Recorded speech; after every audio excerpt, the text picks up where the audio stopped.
A Prefeitura de São José dos Campos suspendeu as obras de revitalização do Teatrão.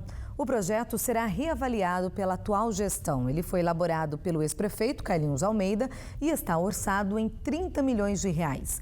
Estava prevista a construção de um local para atividades de educação, cultura e esporte. Segundo o executivo, a medida é para cortar gastos e dar prioridade a outras áreas. Agora a gente muda um pouco de assunto, para falar de um tema que preocupa cada vez mais. 70% dos casos de abuso sexual e estupro acontecem com crianças e adolescentes, de acordo com o Ministério da Saúde. E na maioria das vezes, o agressor é parente ou amigo próximo da família. Situação delicada e que exige atenção redobrada dos pais. Esse é o tema da nossa entrevista de sábado que você confere a partir de agora. Os dados de violência sexual são preocupantes. Pelo menos uma pessoa é estuprada por dia no Vale do Paraíba. Segundo a Secretaria de Segurança Pública, foram mais de 500 casos registrados somente em 2016. E sobre esse assunto eu vou conversar agora com a Amanda Alcântara, que é psicóloga e está aqui com a gente. Amanda, a violência sexual ela pode estar mais perto do que muitos imaginam, inclusive dentro da própria casa. Exatamente. A maioria dos casos de violências sexuais e pedofilia são cometidos por pessoas muito próximas a essa família, a essa casa. A maioria dos abusadores são pessoas que conhecem todo o funcionamento da casa, que participam da vida familiar dessa criança e maioria das vezes, eles são muito manipuladores, eles manipulam todas as situações, pode ser um vizinho, um parente, muitos casos também cometidos por tios, por pais, por irmãos. Então, muitos casos de pedofilia não são de pessoas de fora, são pessoas que são muito conhecidas de dentro de casa, do convívio familiar e acabam cometendo esses atos de agressão sexual a essas crianças. Como identificar um filho que pode estar sofrendo abusos dentro da própria casa? A maioria das crianças e do adolescente que está sofrendo abuso sexual, elas ficam mais inibidas, elas ficam com vergonha de mostrar o próprio corpo, elas ficam colocando bastante roupas, Por exemplo, você pode às vezes perceber que está muito calor, Elas começam a colocar roupas que escondem um pouco o corpo, ficam irritadas, ficam com raiva e começam a ter atitudes que não são muito comuns daquele adolescente ou daquela criança. Então, os pais precisam ficar atentos, Normalmente, no banho, começar a perceber até se está tendo alguma diferença, alguma dificuldade, no corpo, A maioria dos pais, das mães principalmente, elas conhecem bastante, Então, algum comportamento que fica exacerbado, que fica fora daquele padrão, já é logo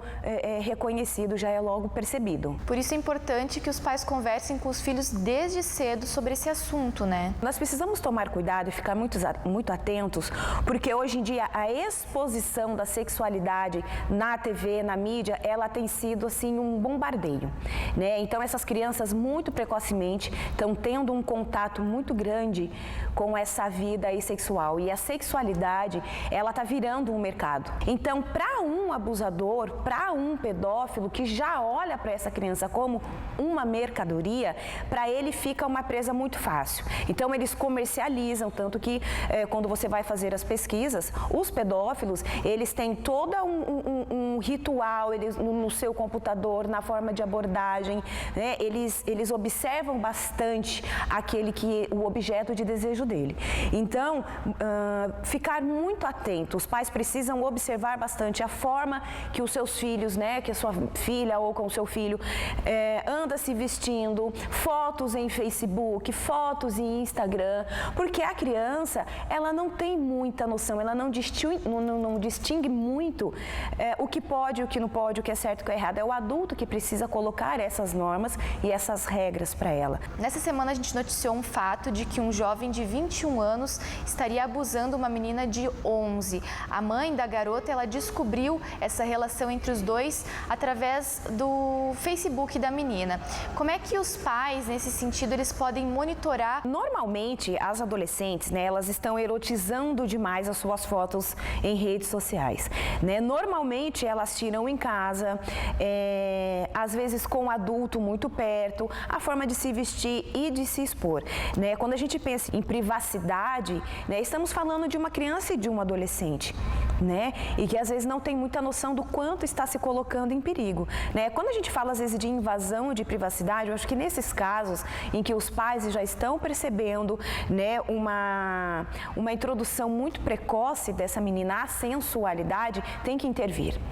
Né? Tem que intervir porque a gente não sabe quem que está por perto, quem é que está vendo. Por exemplo, neste caso, que ela já estava tendo um papo, já estava conversando, todo pedófilo, todo abusador, eles são muito manipuladores e persuasivos, né? Diante do objeto de desejo, eles se colocarão como um príncipe, né? Como aquele que vai cuidar, como aquele que é o perfeito. E as meninas, né, muito inocentes, acabam também acreditando e se deixando manipular. Amanda, e até que ponto monitorar é uma invasão de privacidade? Às vezes, existem alguns programas, né, no computador, na internet, que os pais sabem aonde os filhos estão entrando, né? Estamos falando de crianças e adolescentes, né? Até que ponto a gente também precisa começar a observar se é uma total invasão de privacidade, porque a criança, ela não tem, né, muita noção daquilo que está acontecendo ao redor dela,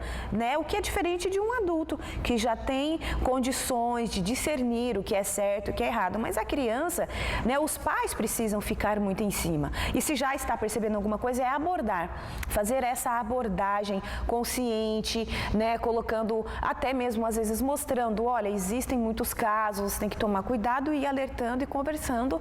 E como saber se o filho está passando por uma situação de abuso ou até mesmo sendo exposto nas redes sociais? Quando ela já está sofrendo esses abusos, ela não se expõe muito, porque ela tem vergonha, porque ela tem culpa, porque ela sente medo, né, por aquele ameaçador, por aquele abusador, né? E a menina, né, o adolescente, o menino ou a menina, quando está já se expondo muito, a gente pode pensar que é essa introdução da sensualidade mesmo. Então, isso precisa ficar muito atento. Amanda, muito obrigada pela sua participação aqui no Band Cidade. Eu que agradeço pela oportunidade, né? Uma boa noite a todos. Foi um prazer. Voltamos ao estúdio. E a seguir, o novo arcebispo de Aparecida toma posse hoje no Santuário Nacional. No esporte, Taubaté vence SESI e garante o título da Copa do Brasil de vôlei. E tem também as dicas da nossa agenda cultural. Quem está no Litoral Norte, por exemplo, pode curtir o show de Jorge Vercílio hoje à noite em Caraguatatuba. Os detalhes já já. Agora são 6 horas, 1 minuto. Só pra